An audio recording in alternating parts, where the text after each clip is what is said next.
Okay, I think we're recording. Okay, so welcome to everyone who's watching. This is our first webinar hosted by Center for Public Policy.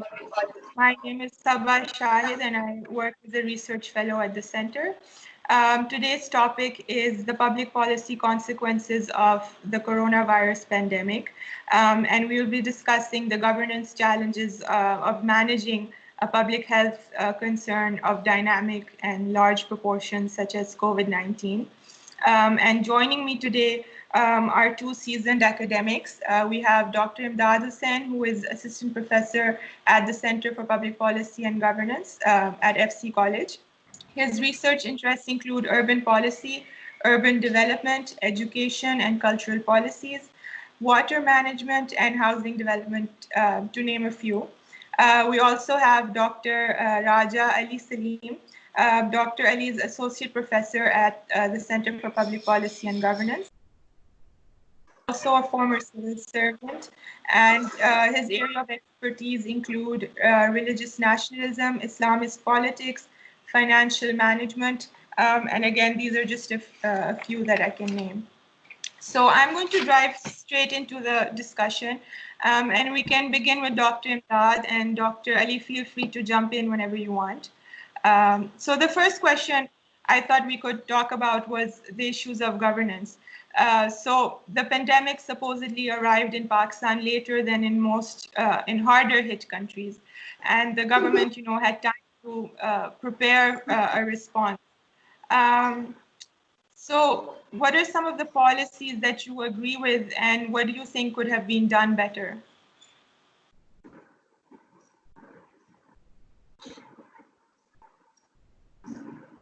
Yeah, I think to start with,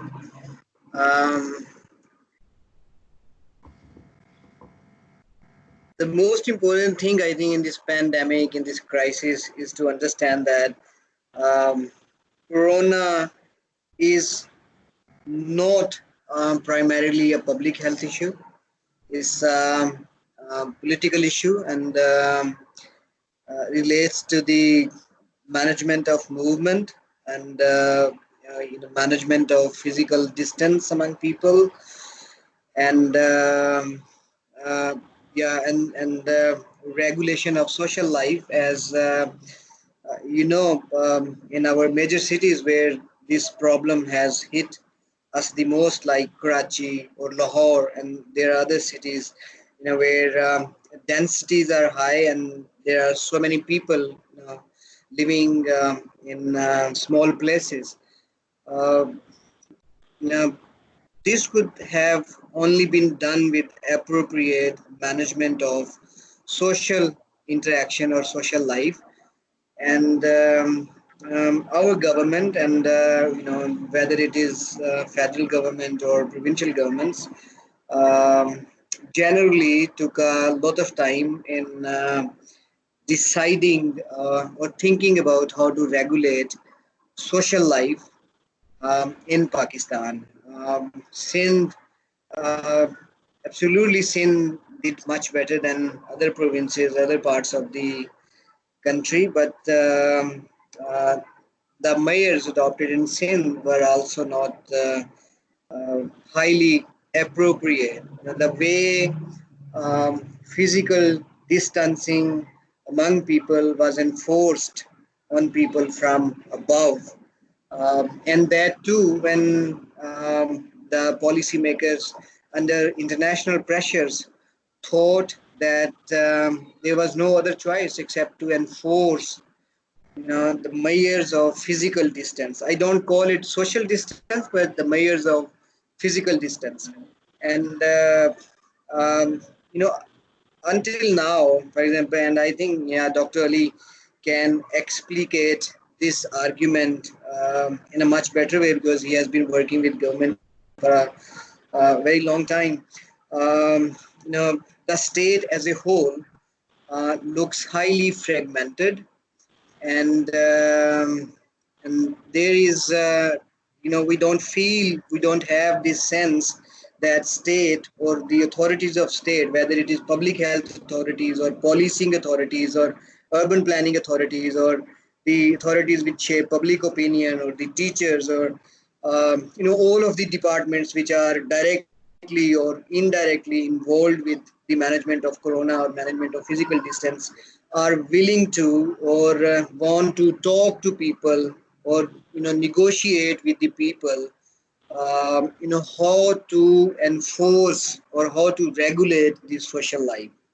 And I think since this have not been negotiated, and there is no process or mechanism in place where we can, our state authorities can actually take feedback from the people. Of course, this is a class society, and various people are living in various economic circumstances, economic and social circumstances, and this physical distancing cannot be imposed on them or enforced on them in a standardized way. Of course, there will be like various kinds of nuances and flexibilities which have to be kept in mind while enforcing this. And I think it's very important that state comes out and somehow initiates a process to negotiate on, say, regulating or enforcing, uh, uh, physical distancing in this society, and regulating social interaction in uh, you know culturally sensitive way. And that way would require that the state and its authorities actually respond to the actual economic and social conditions of various classes in which people are living in our urban cities. So that is my larger observation and concern about corona management in So when you Pakistan. say the state needs to come out and negotiate with all these actors in a culturally sensitive manner, how do you envision that negotiation? What are the actors that should be part of that negotiation? I think it could have been possible if the local governments were in place. It could have been relatively easier, but there are so many other opinion makers in society. For example, look at the example of Lahore. There are representatives and community activists. They are almost everywhere in these settlements, relatively middle class and lower middle class settlements in Lahore. And plus, there are traders who have really big stake in, keeping the economy going. And we know that they are exerting a lot of pressure on government, and not only on government, but also on politicians and other stakeholders in society. When I say negotiation, I don't use this term in highly formal way. By negotiating, I mean that there are places, for example, in Kachi Abadis and in slums and in informal settlements in Lahore, and all of these people are more than 50% of the Lahore.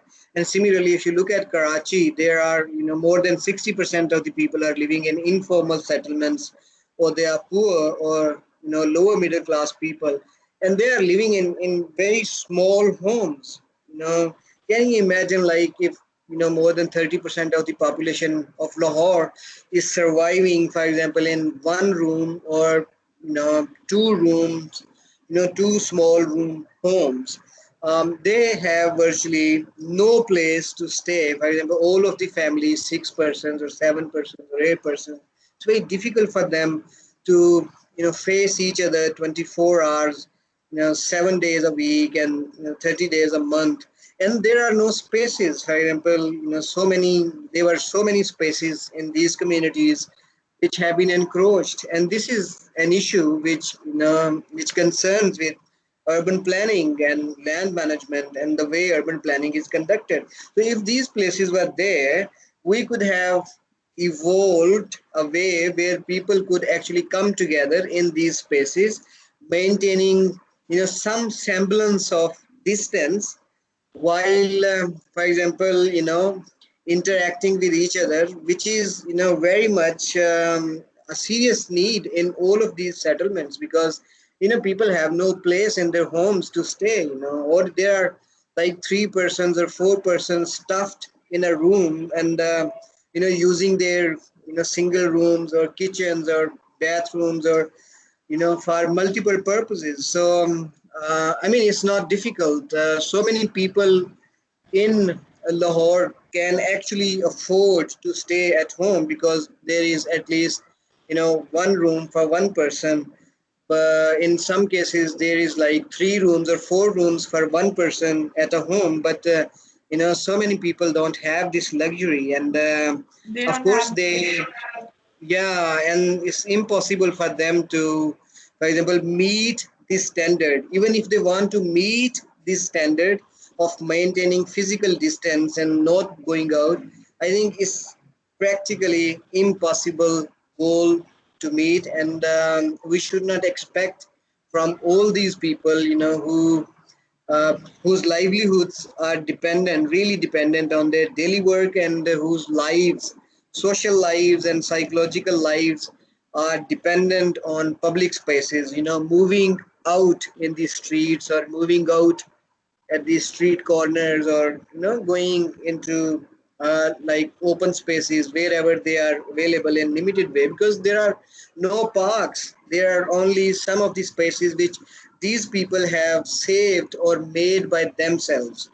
So I think, yeah, this question is really very important. That whether this one standard, one formula should be imposed across all of these socio-economic conditions and restraints.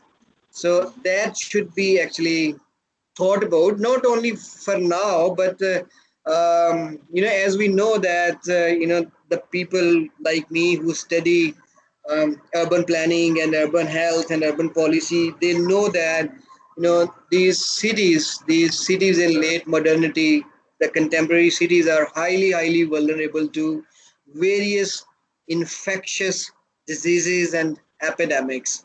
So it's not only for now, because this shall pass. For example, in 2 months, 4 months, 6 months, this epidemic or pandemic is going to pass. Um, uh, but the possibility of the occurrence of other epidemics and infectious diseases remains there, and it is there for all of these cities in, say, in majority of the world. Because look at Delhi or Bombay or Calcutta or Karachi, Lahore, Peshawar, where people are stuffed in small rooms or small homes, and there are no public spaces, and there are so many vectors and germs all the time flourishing, where hygienic conditions are not very good up to the mark. um, I think we will have to think about it in the larger terms, that how to, for example, start talking to, or start at least reflecting and thinking about building this resilience among people and in the cities to deal or respond to the infectious diseases or these kinds of epidemics in future. This is a serious question for urban planning agencies and all of those agencies which are involved in regulating the city in various ways. You mentioned earlier that you said it's not a public health concern. You wouldn't classify it as a public health concern.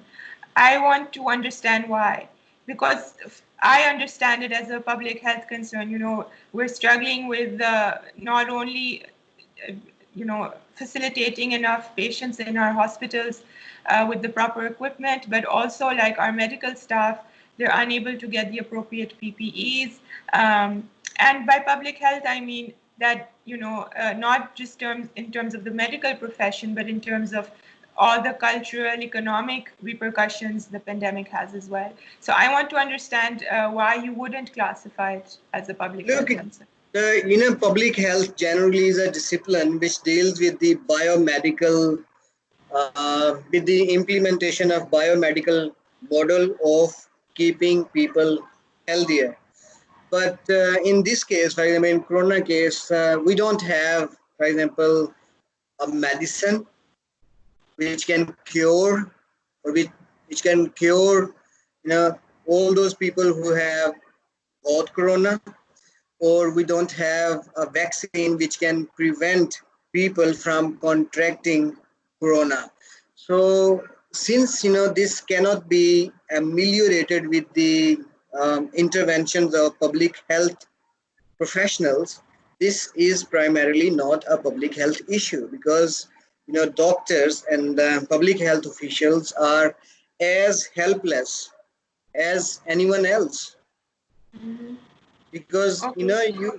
you're just isolating people, you're not treating people, because there is no treatment. That's why it's not a public health issue, so public health can't be blamed for this. So Okay.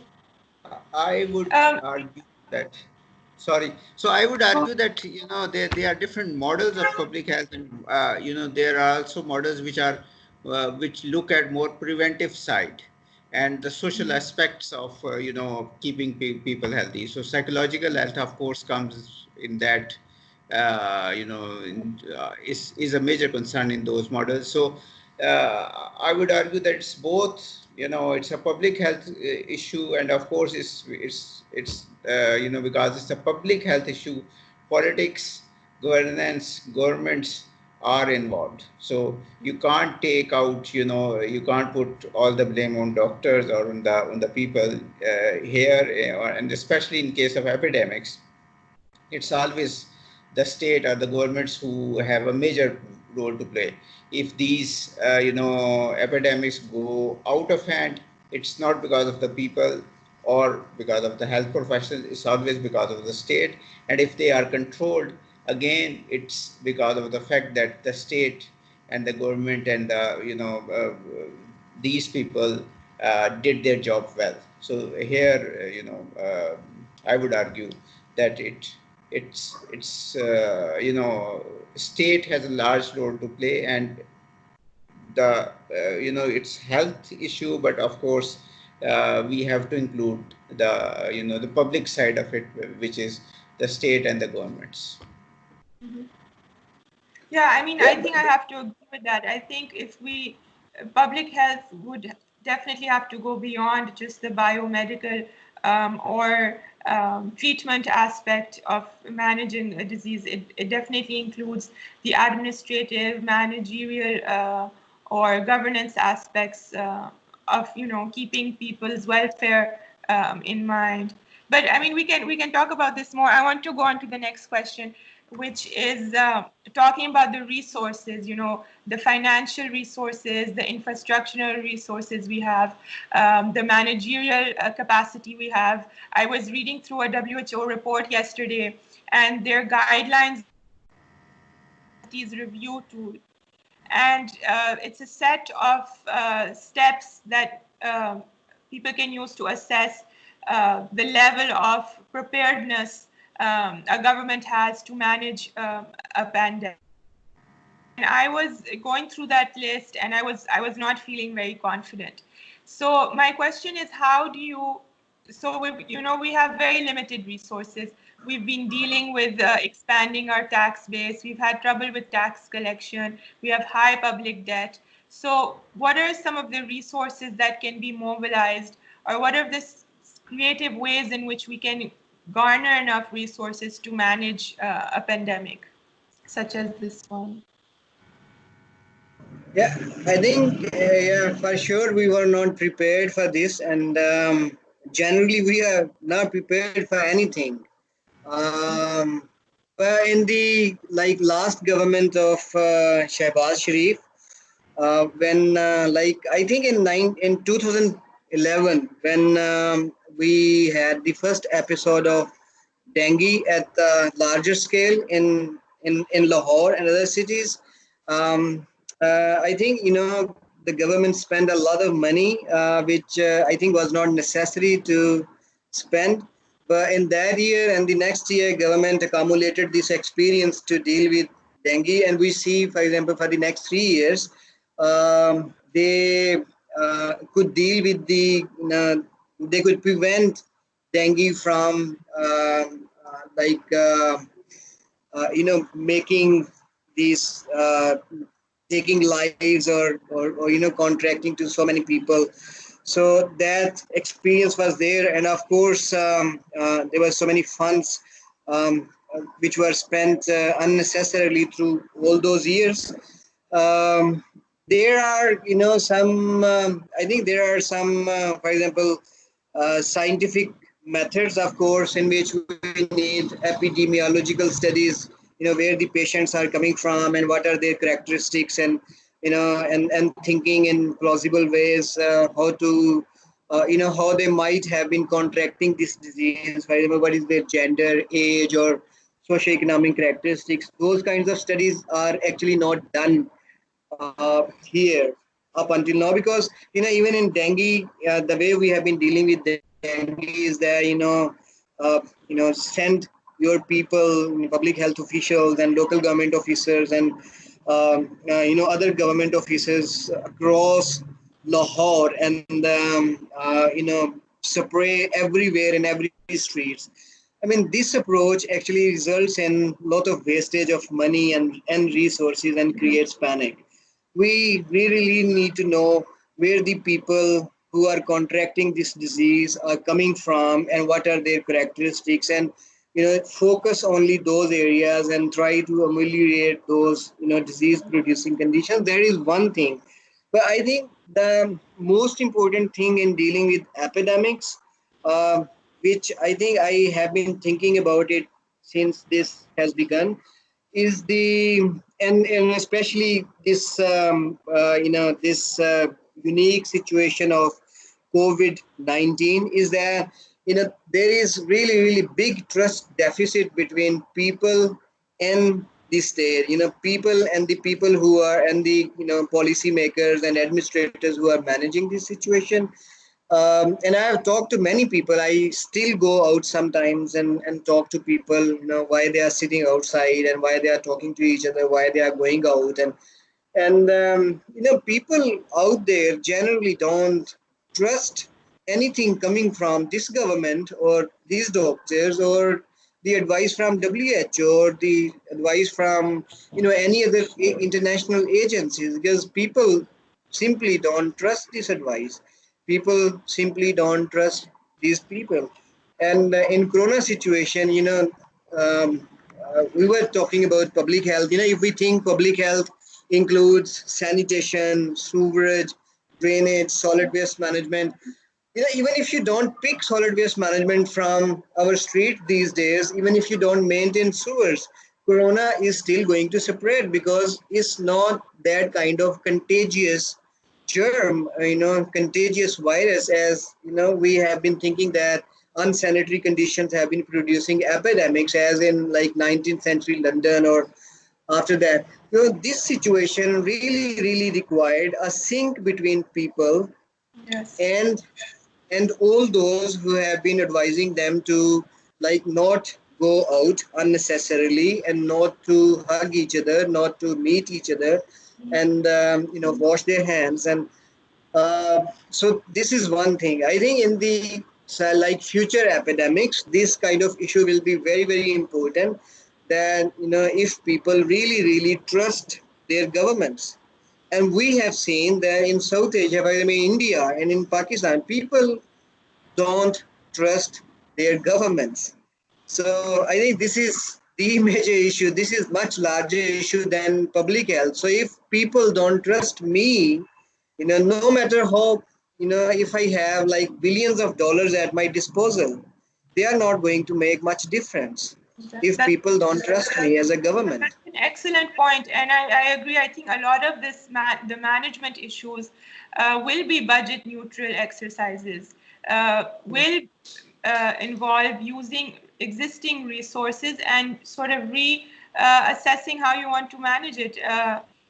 For instance, you were talking about targeting your policies or targeting your management of the disease to specific locations. We have GIS mapping.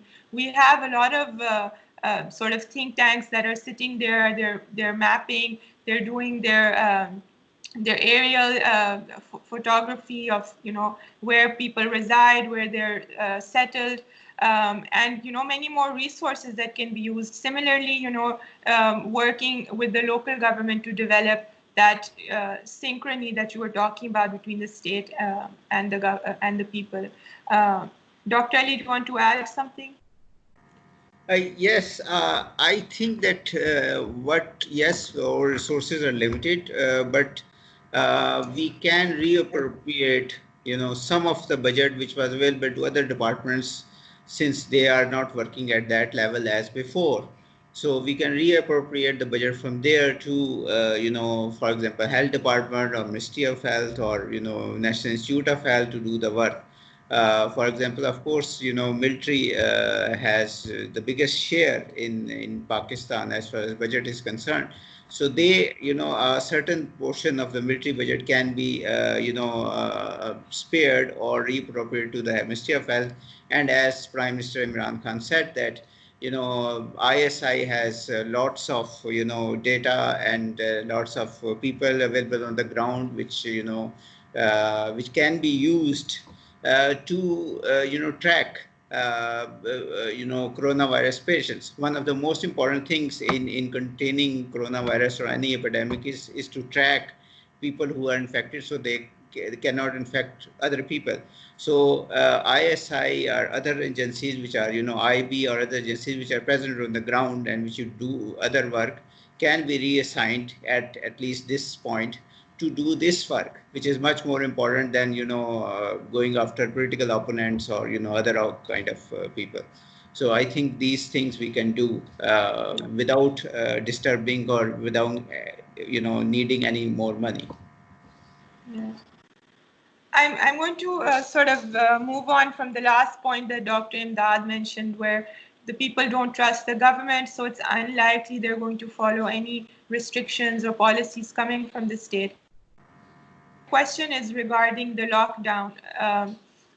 The Prime Minister recently said that it's not sustainable, and eventually we'll have to lift the restrictions, despite the benefits of it flattening the curve. Do you think the lockdown is sustainable? How do you see the trade-off between keeping our economy going, keeping our informal workers, allowing them sustenance, our daily wagers? That trade-off between, a rapid spread in coronavirus cases? I think, yeah, the kind of strict lockdown was not feasible for Pakistan. Yeah. Or we can't afford it actually, on many grounds. So, yeah, we needed to find a middle way between, and this kind of conversation has actually not been undertaken. I'm sorry to say, by not by the state authorities and not by those people who consider themselves as think tanks or as the people who make opinions or suggest things like this.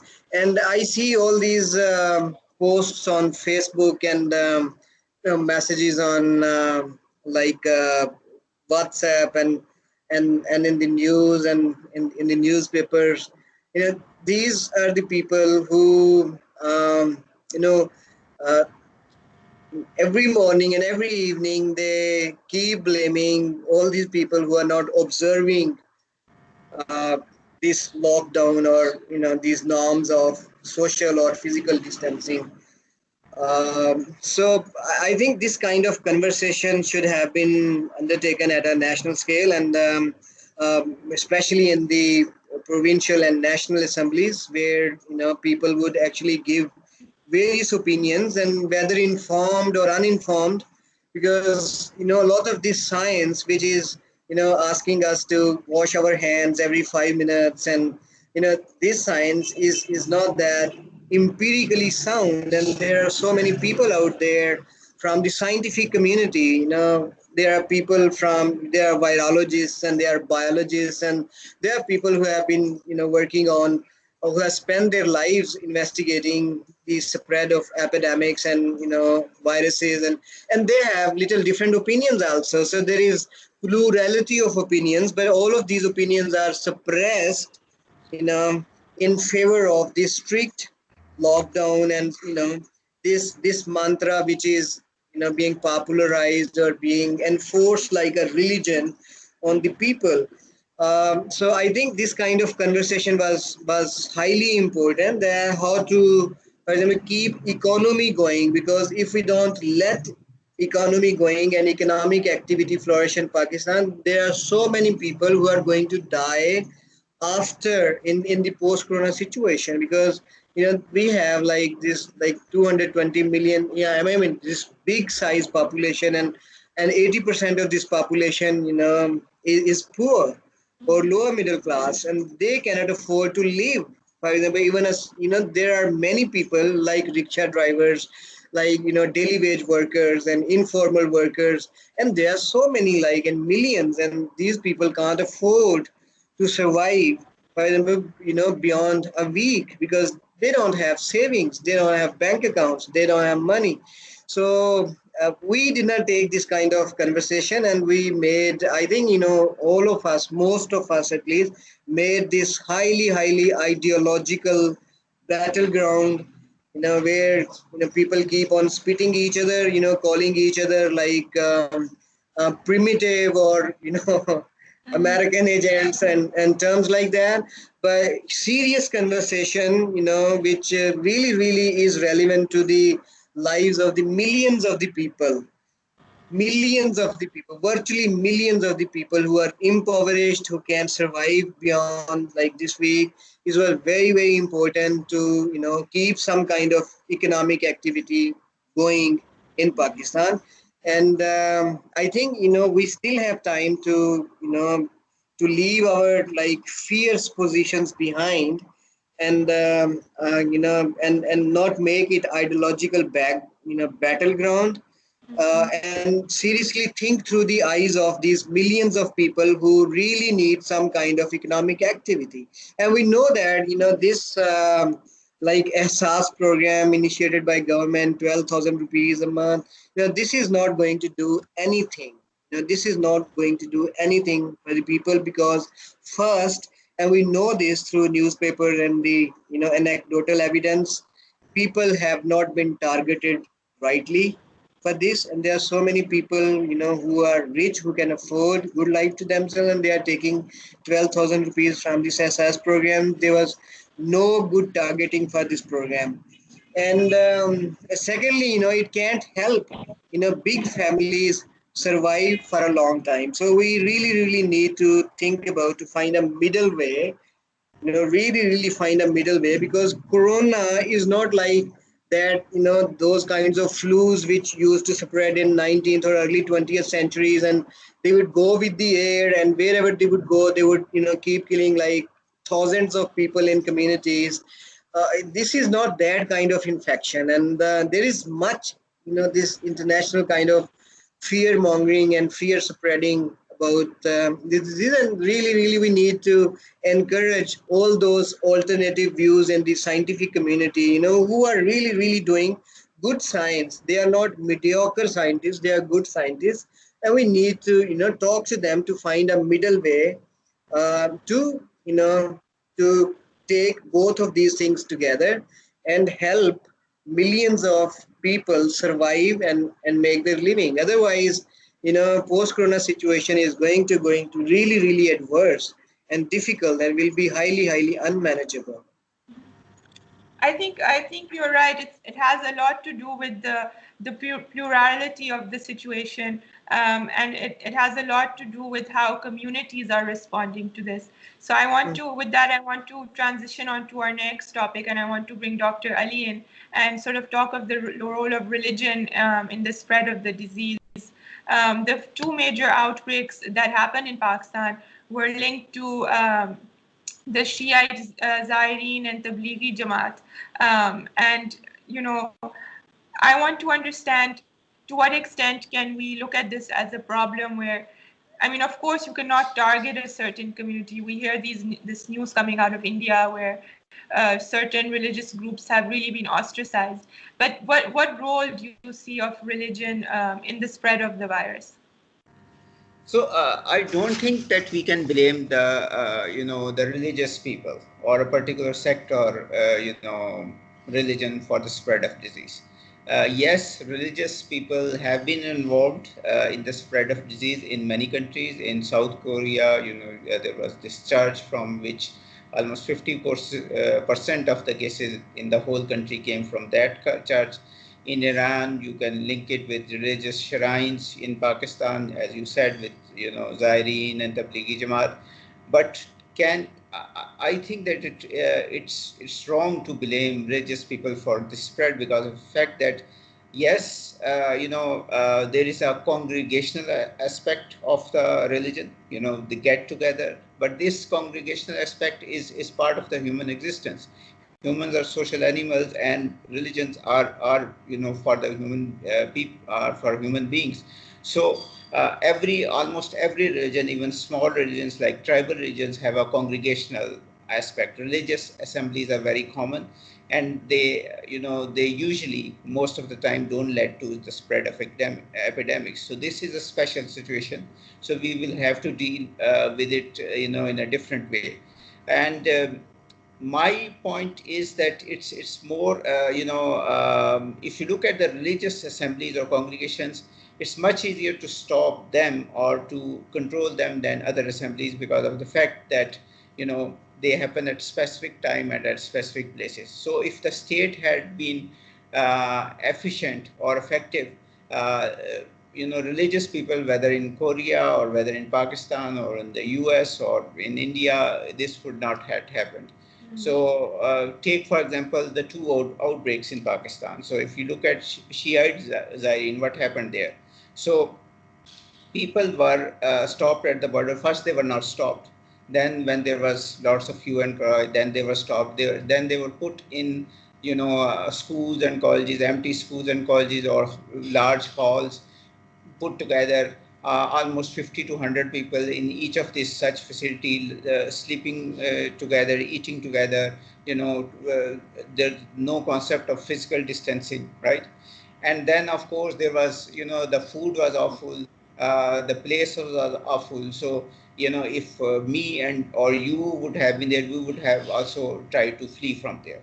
So this is what actually happened, that people, didn't, saw no point in staying there. And of course, if there was one patient of corona in those 50 to 100 people living in one building, of course, it's spread to all the 100. So, or it had the capacity or the ability to spread to all these 50 to 100 people. So this was the attitude of the state, and this was the attitude of the state which led to the spread. It was not Zairine, it was not the, going of Zairine to Iran or coming back of Zairine from Iran. It was how they were managed.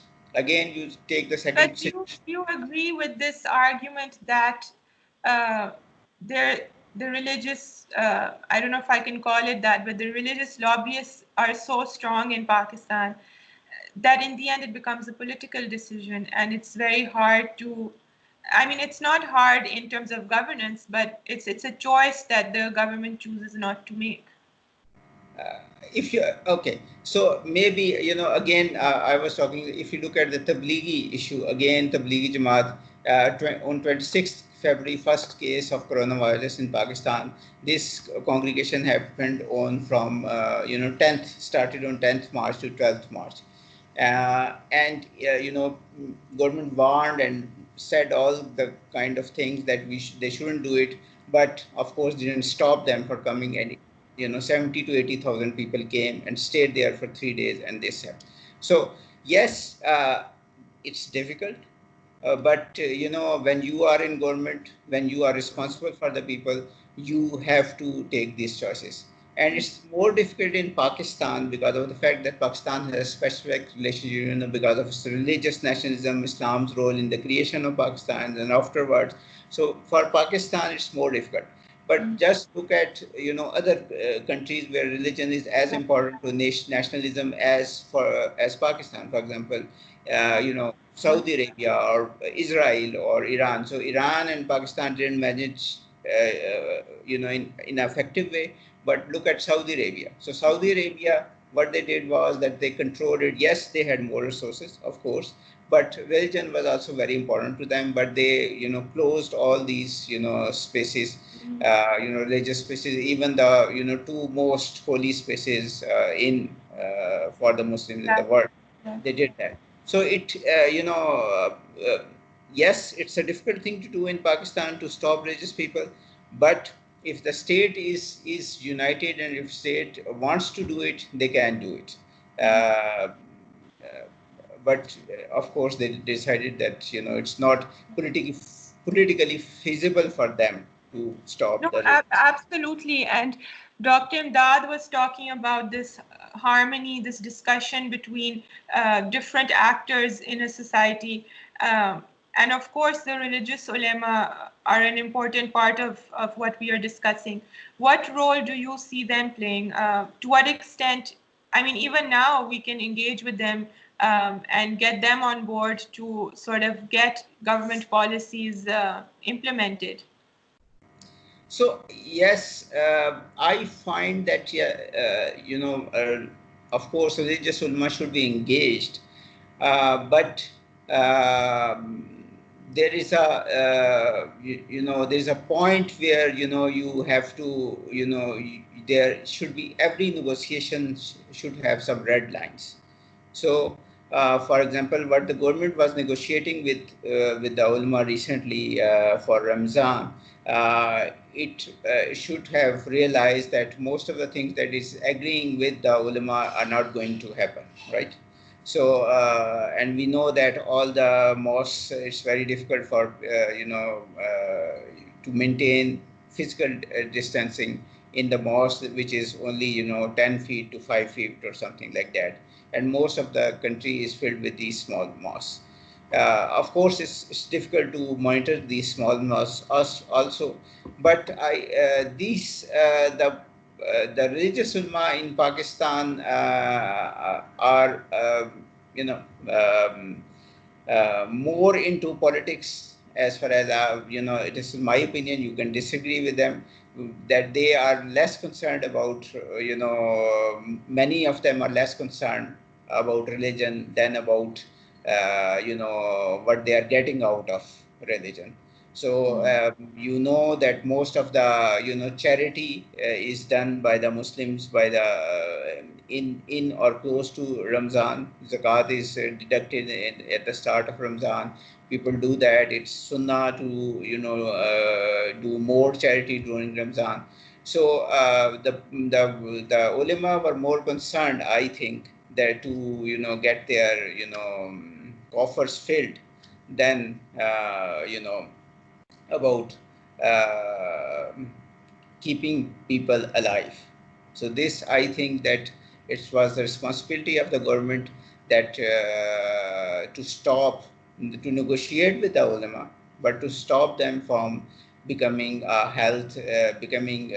making the mosque a hotspot for this coronavirus.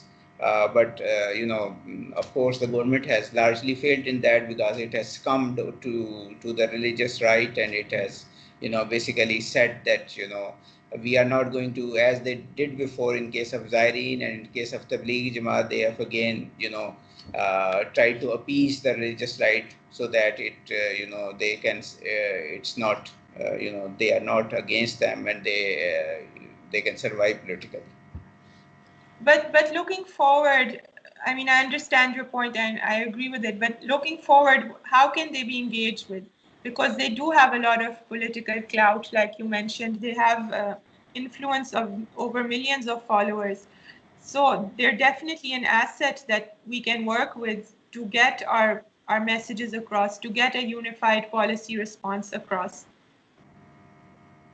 I think that yes, they can be engaged, but they have to be told that you can maybe government can provide them other opportunities or other ways to interact with the people. So maybe government should say that we should provide free internet, free broadband Wi-Fi to all the mosques, or to at least the bigger mosques in the cities, or we can provide other kind of facilities which where people can interact, or we can provide easy money transfer from people to the mosques or charities, different religious charities.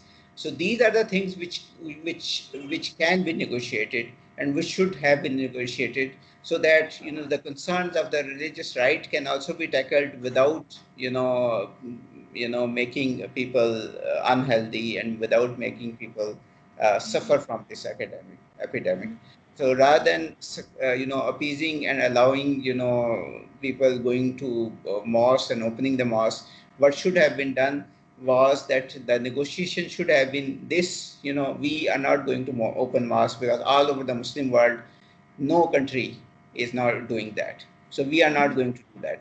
Let's talk about other things. How we can deal with your concerns, what you feel is important, and how we can deal with this. For example, government should have been should allowed maybe more hours of preaching on the national TV, so that all different kind of ulema could come on TV channels, and they can increase their following, and or uh, you know uh, tell people, give dars and other things, so that if they are concerned about the religion and the spread of religion or spread of good deeds and all that, that could be. So I think the negotiations should have been on this aspect, and government should have been firm on the other aspect, that mosques should be closed. But of course, this, and I think in future what should be done is that the focus should be after Ramadan should be to placate their concern in other ways, and keep less and less people going to the mosque. And of course, the religious ulema have a role to play in a highly religious country like Right. Pakistan. Um, I think you mentioned a study that you read where, and we spoke about this earlier, where in China, people living in quarantine, experienced a lot of anxiety, depression, insomnia, and of course, these are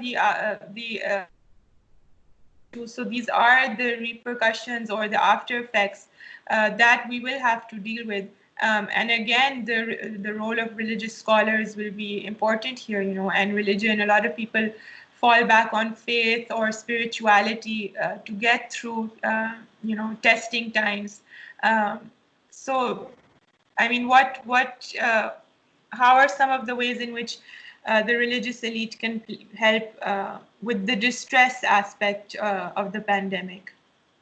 So, if you look at this pandemic and other things, religion or spirituality. These are the things which link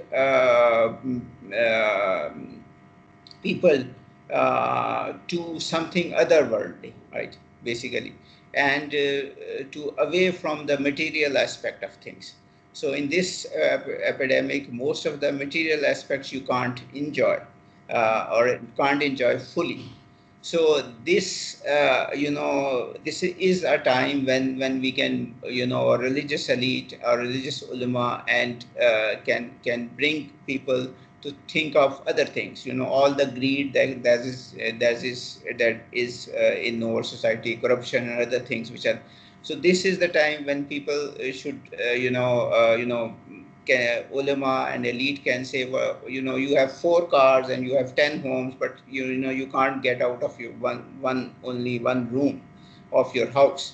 So what is the benefit of all these, and why are you collecting all these things? So these are the things. Then the ritual aspect, which is prayers and rosas and all these things. These help provide structure and regularity to the life. So in a time when we don't know that whether it's Monday or Sunday or Tuesday, the